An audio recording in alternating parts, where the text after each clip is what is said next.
नक्कीच अभिजित, मात्र वाद सुरू झाल्यानंतर तातडीने तिकडे हस्तक्षेप करण्यात आला। ज्या तिथल्या कार्यकर्त्यांनी हा वाद घातला त्यांच्यासोबत काही चर्चा झालेली आहे का? त्यांचं नेमकं म्हणणं काय ते समजलेलं आहे का? वाद कशामुळे सुरू झाला होता, नेमका निमित्त काय ठरलं?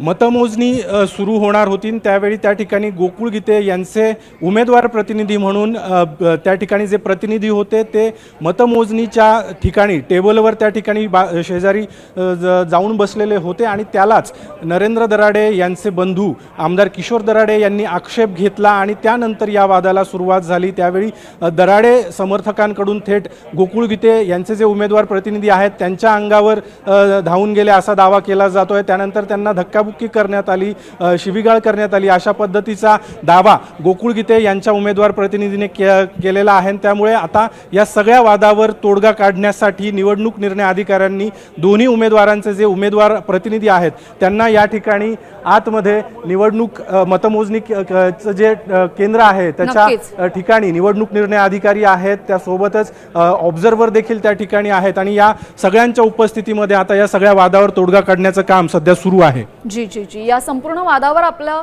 असंच लक्ष असू द्यात, आपण जोडलेले राहा आमच्या सोबत।